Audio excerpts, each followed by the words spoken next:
চীনের ৩৫ বছর বয়সী এক মানুষ, নাম মিস্টার টাইগার।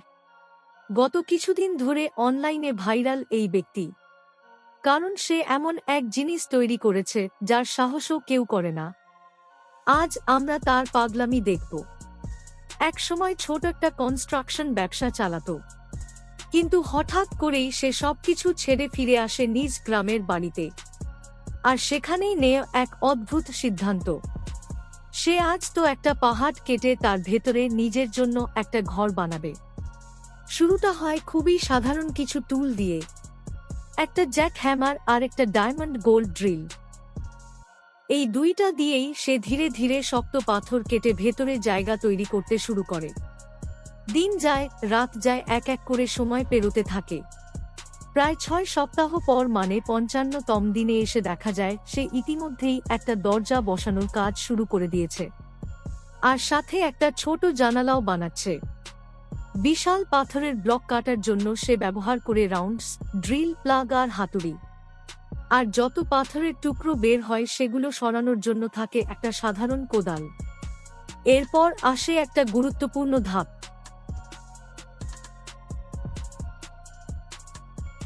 ভেতরের মাঝখানে থাকা বড় পাথরের কলামটা সরানো।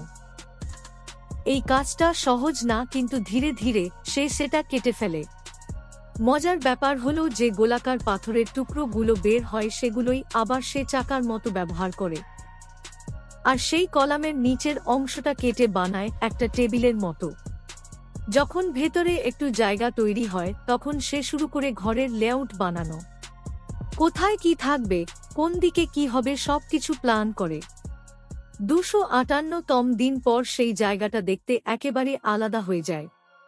পাথরের উপর স্প্রে পেইন্ট দিয়ে সে পুরো জায়গাটা ডিজাইন মার্ক করে নেয়।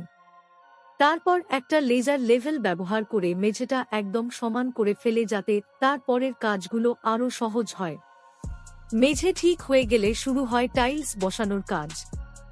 সবকিছু পরিষ্কার করে সে গ্রাউটিং করে নেয় যাতে ফিনিশিংটা আরও ভালো হয়। সেই লেজার লেভেল দিয়েই সে ইলেকট্রিক লাইনের জায়গাও ঠিক করে নেয়। কোথায় তার যাবে, কিভাবে যাবে, সবকিছু একেবারে নিখুঁতভাবে সেট করে।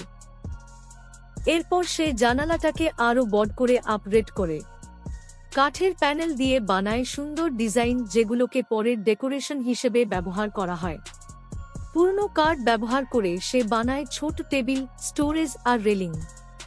পাথরের সারফেস মসৃণ করার জন্য ব্যবহার করে ভারী গ্রিট প্যাড, যাতে সবকিছু একদম ফিনিশড লুক পায়। জানালার উপরে সে একটা ডেকোরেটিভ ছাদও বানায়। ছাঁচ ব্যবহার করে ডিজাইন তৈরি করে। শুকানোর পরে সেই ছাঁচ খুলে ফেলে, তারপর ঘষে ঘষে মসৃণ করে নেয়।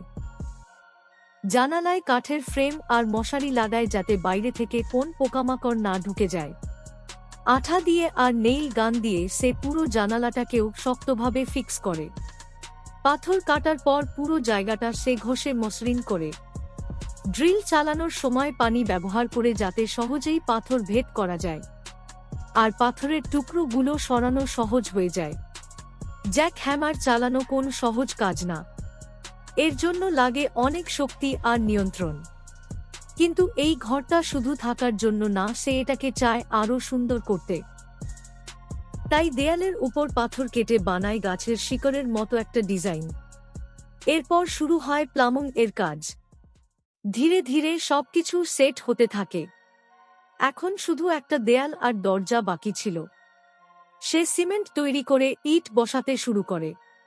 একটার পর একটা ইট বসিয়ে দেয়ালটাও ধীরে ধীরে দাঁড়িয়ে যায়। প্রতিটা ইট খুব সাবধানে সে সোজা করে বসায়, যাতে পুরো দেয়ালটা একদম নিখুঁত হয়। দেয়াল শেষ হলে দরজার ফ্রেম বসায়, তারপর দরজাটা লাগিয়ে দেয়। এখন ঘরের মূল স্ট্রাকচার প্রায় সম্পূর্ণ। সে পুরো জায়গাটা ভালোভাবে পরিষ্কার করে, আর শেষে তৈরি হয় একটা পাহাড়ের ভেতরের অ্যাপার্টমেন্ট, যেখানে থাকা যায়, জীবন কাটানো যায়। এরপর সে প্রবেশের সিঁড়িটাকেও আরও বড় করে আপগ্রেড করে।